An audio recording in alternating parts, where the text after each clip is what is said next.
All right. Let's begin with the pledge. I pledge allegiance to the flag of the United States of America and to the republic for which it stands, one nation, under God, indivisible, with liberty and justice for all. Thank you. So, we discussed last week, just a reminder, our board meeting will be this coming Tuesday morning at 7 a.m. Dave will send out the link. If you've got anything that you want to discuss, if you want to send it to me ahead of time, otherwise we'll talk about it at the meeting.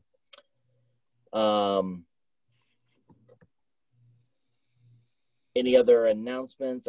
Bob sent out an email about our foundation giving. I appreciate that, Bob.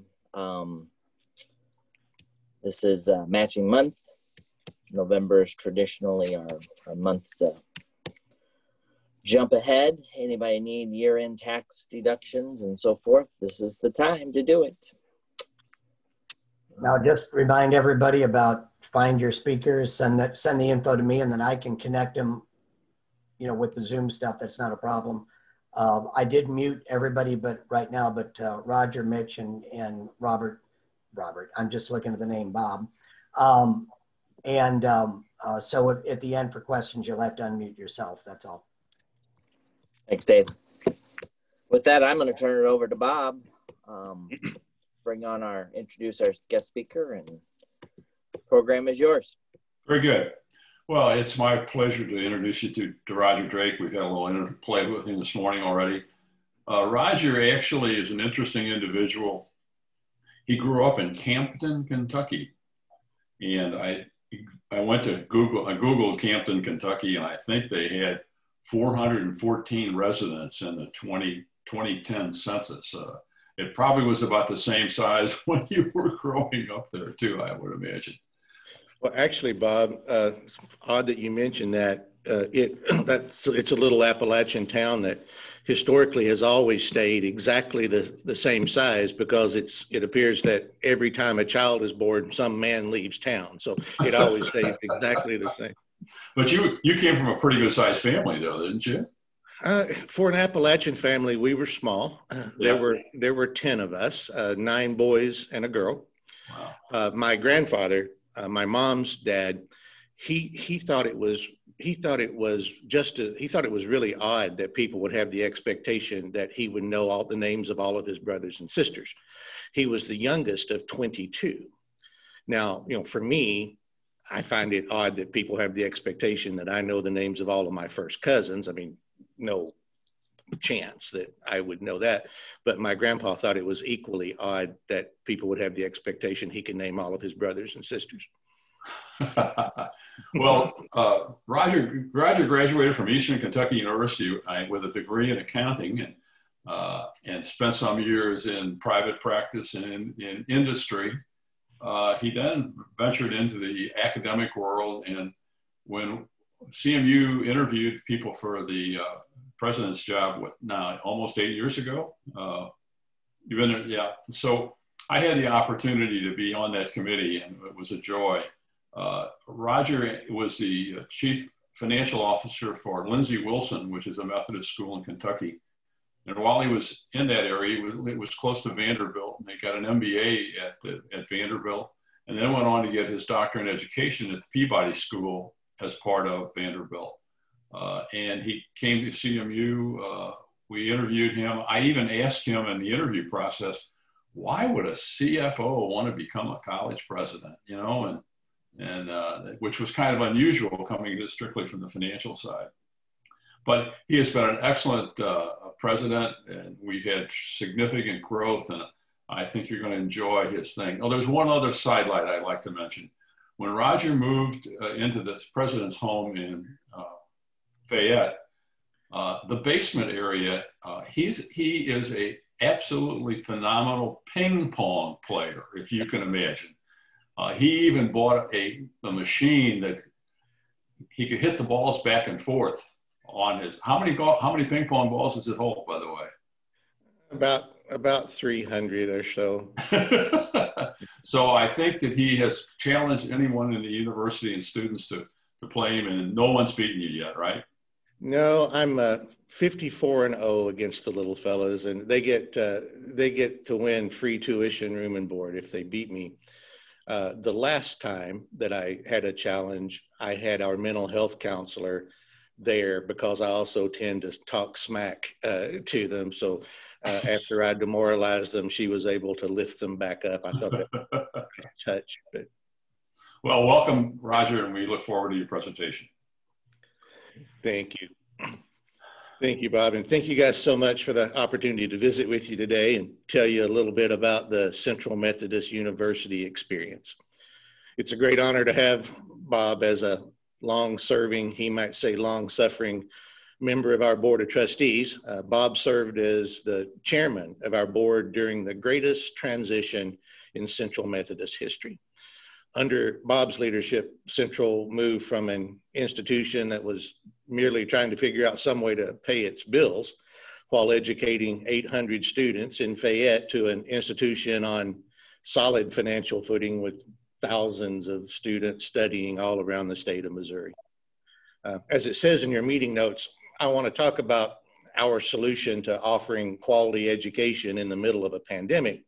But first, I feel a great need to tell you just a little about Central Methodist University. We were founded in 1854 to be, as it says in our charter, an educational institution of the highest order.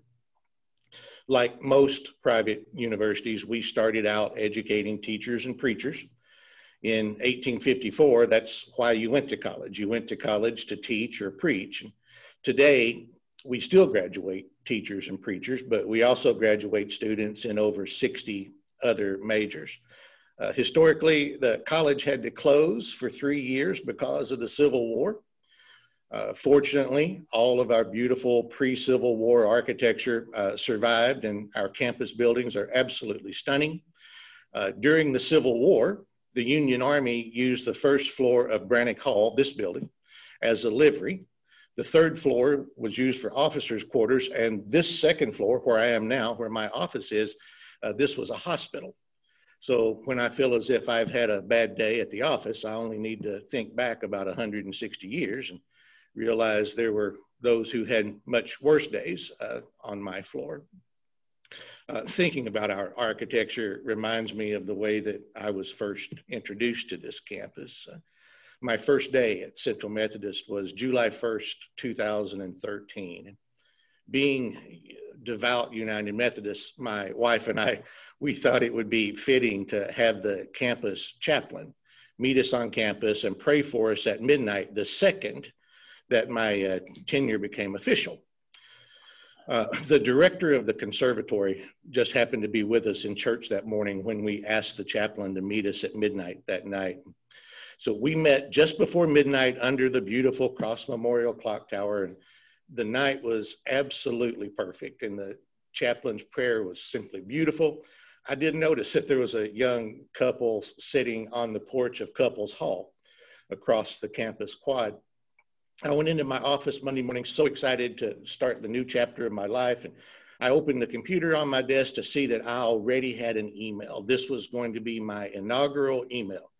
And it was from Dory Wagner, the dean of the music conservatory. And Dory said that early that morning, she ran into a couple of recent graduates. They told her, "Last night we saw the sweetest thing. A little elderly couple got married under the clock tower." This goes to show you how fast news will spread on a college campus. So, sort of a fun fact about our campus, the highly reputable, academically sound, peer-reviewed research institute, paranormal.com, rates Central Methodist the 6th most haunted campus in America. Much of that reputation comes from stories about Dr. Tom Birch.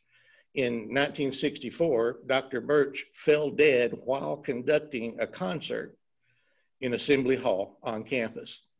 So today he's often reportedly seen standing outside the conservatory in his tuxedo, saying it's a beautiful night for a concert. Well, if we are a haunted campus, the ghosts must be friendly ghosts, since a recent USA Today article named us the 6th safest campus in America.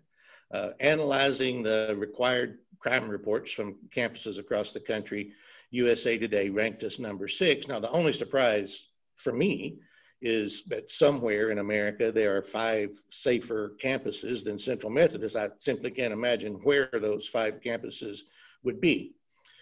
Talking about Central Methodist as a safe campus is a great segue to tell you about our response to the global pandemic. I do believe that we have the most elegant response of any college of which I'm aware.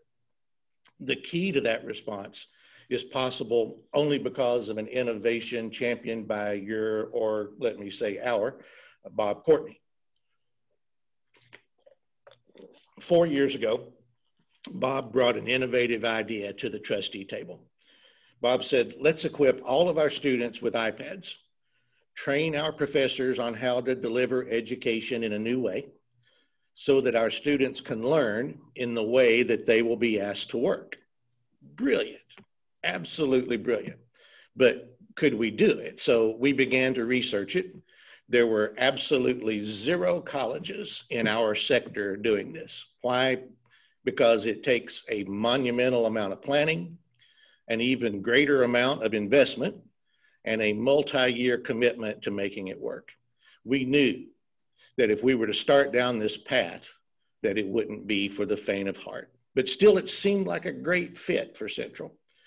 It would level the technology playing field for our students. 46% of our students qualify for Pell Grants, federal need-based aid.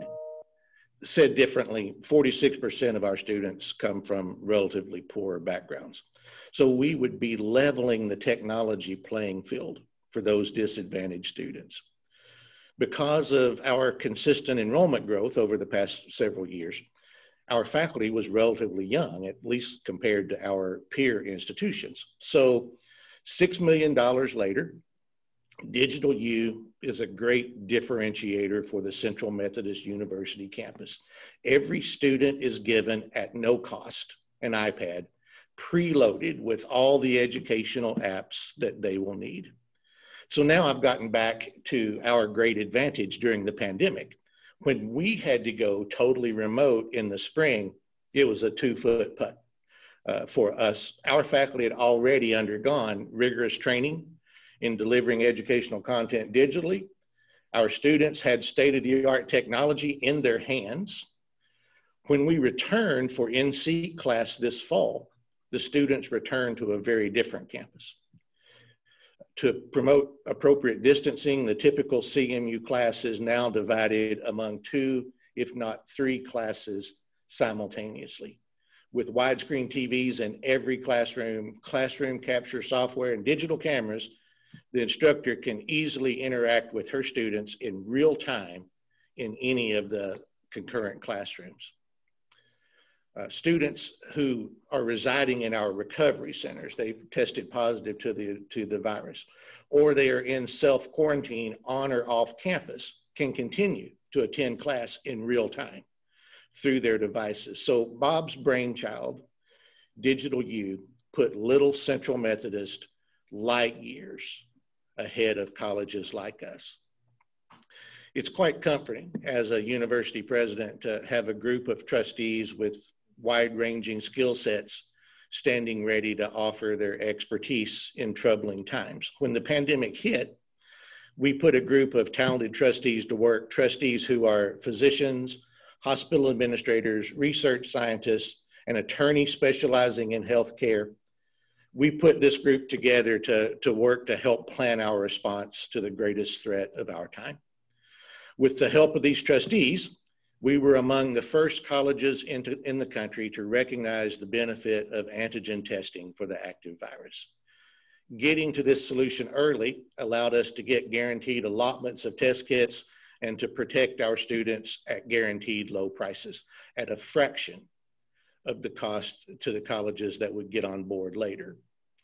This allows us to test our entire student population every week. When infection rates are extremely low, as they thankfully are now, we choose to test our campus every 2 weeks.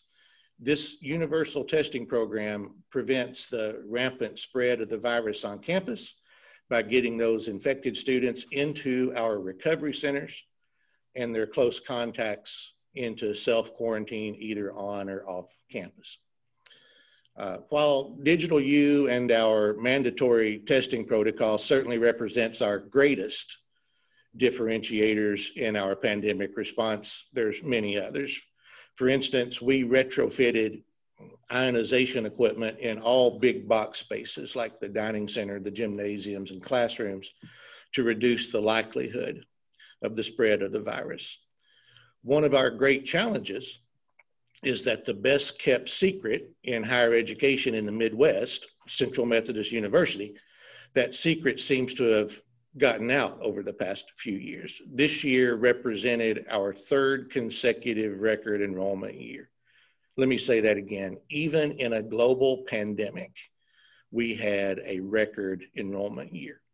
Now, granted, our rural location, our reputation for being a safe campus, these factors are likely more highly valued during a crisis like a pandemic, but still the fact that a record number of students showed up at our doorstep this fall during a pandemic speaks to our programs and our investment in the quality of student life. But our prosperity was also problematic in a way.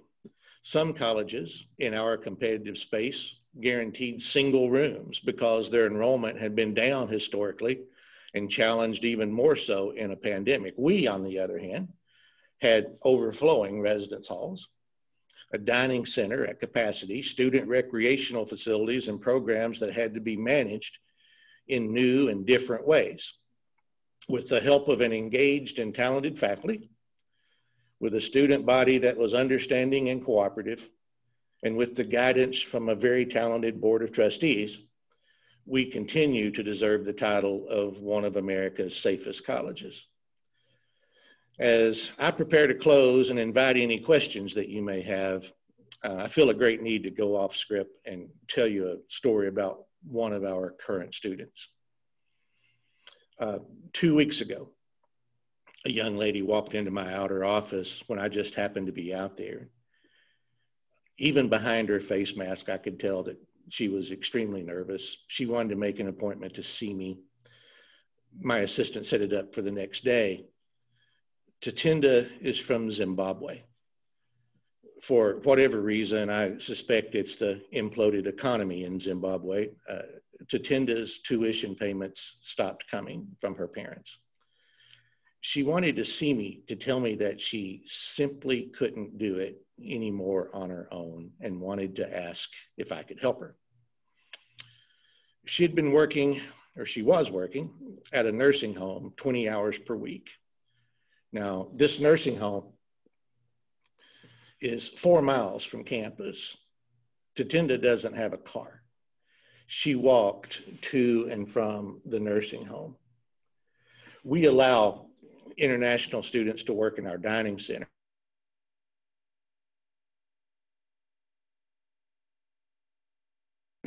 She worked 16 hours.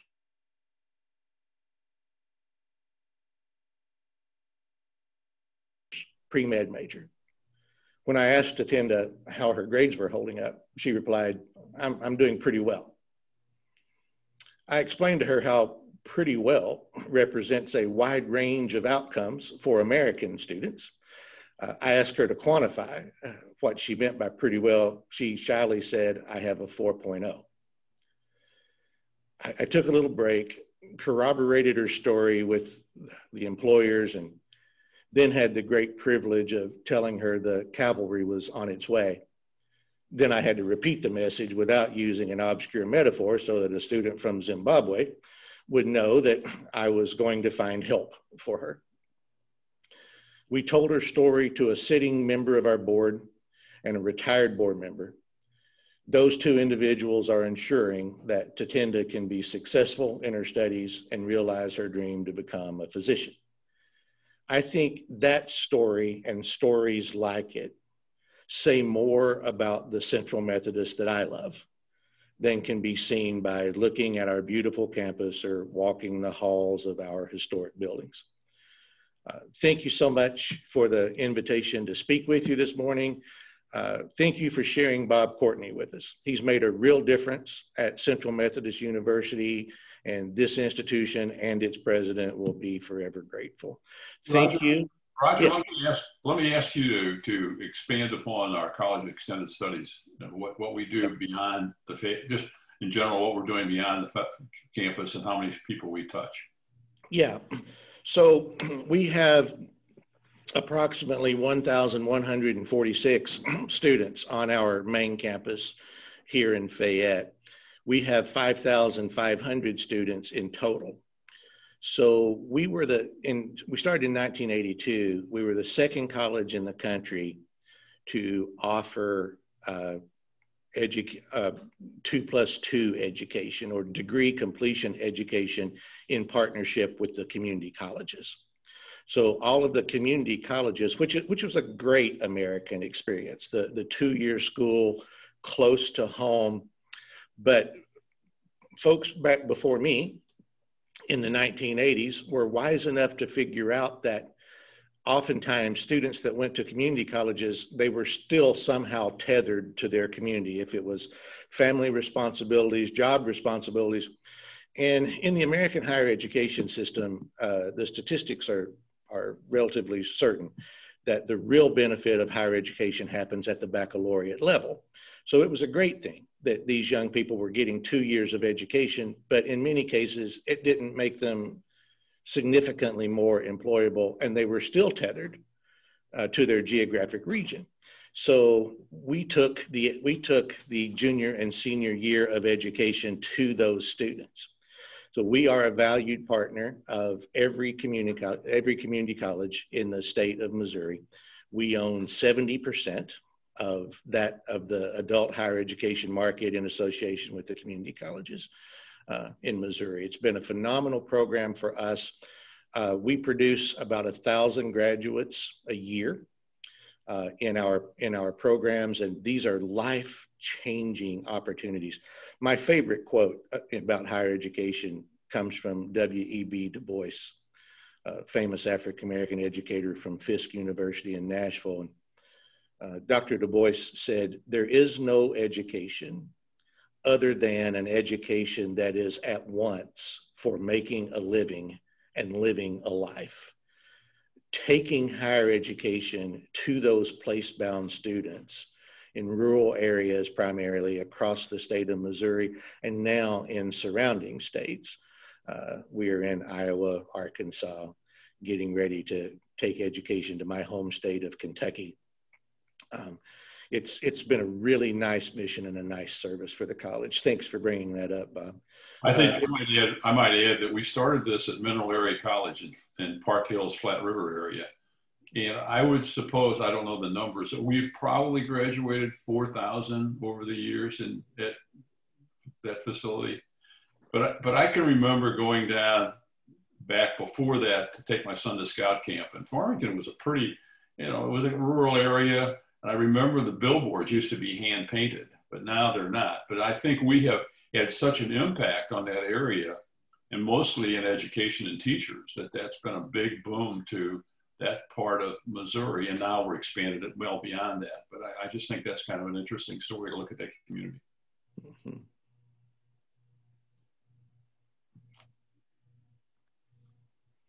If anybody has questions or comments for Roger, like I said, I've muted you, so you will have to unmute yourself, but go ahead.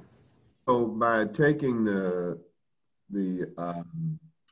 second half of a bachelor's degree to the 2-year colleges, that means you have opened satellites, or are you doing this digital, or how does that work?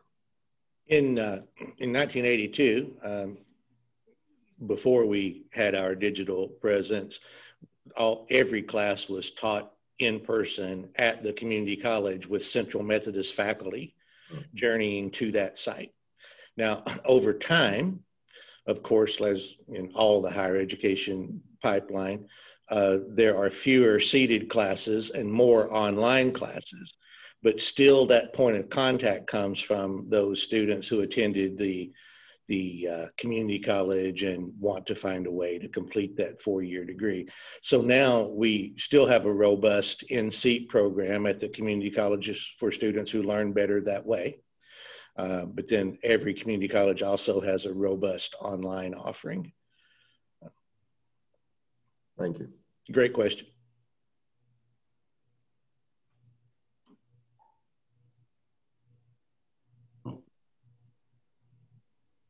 Well, who is here from the Rittenner School District?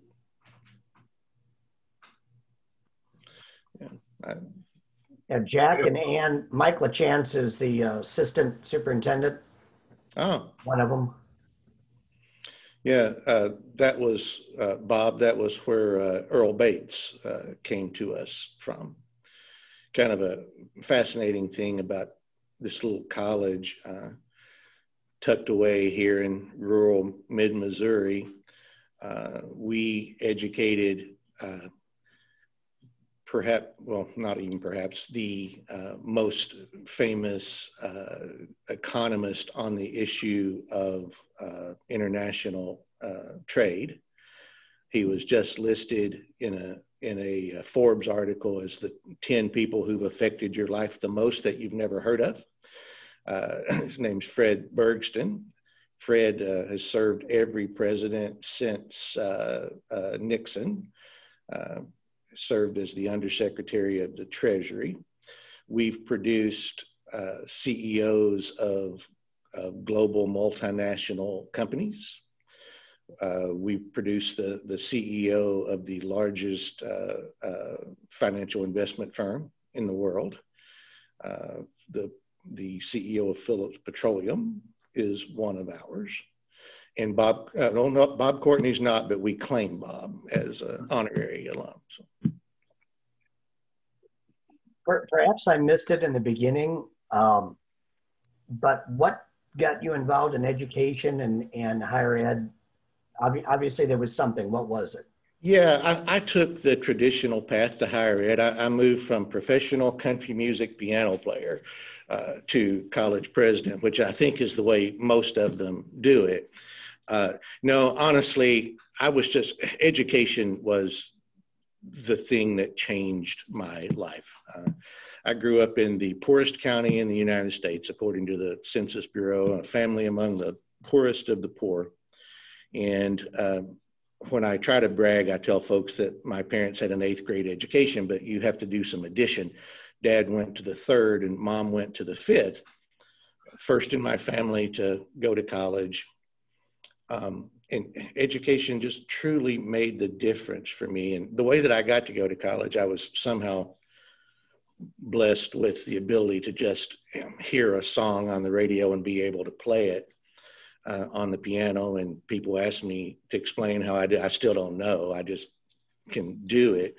But it allowed me to make a really, really good living as a young man back in that day. And it afforded me the opportunity to get an education that none of my brothers did.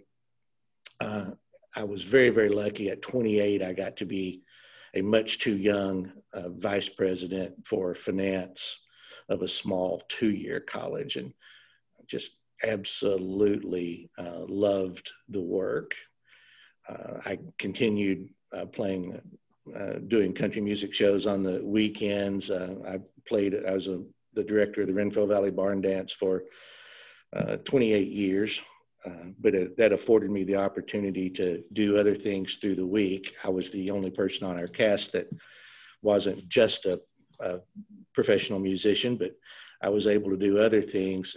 I got lucky to get the job at Lindsey Wilson College, another fine United Methodist school in Kentucky.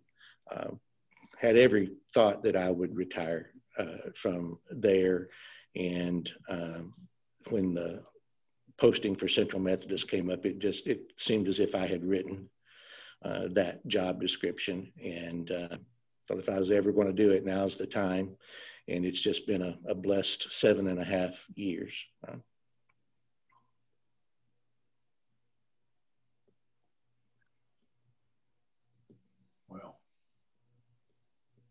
with the pandemic, do you find that the different universities, the CMU, have been talking to other universities, and you guys sharing ideas on how to handle it, or people just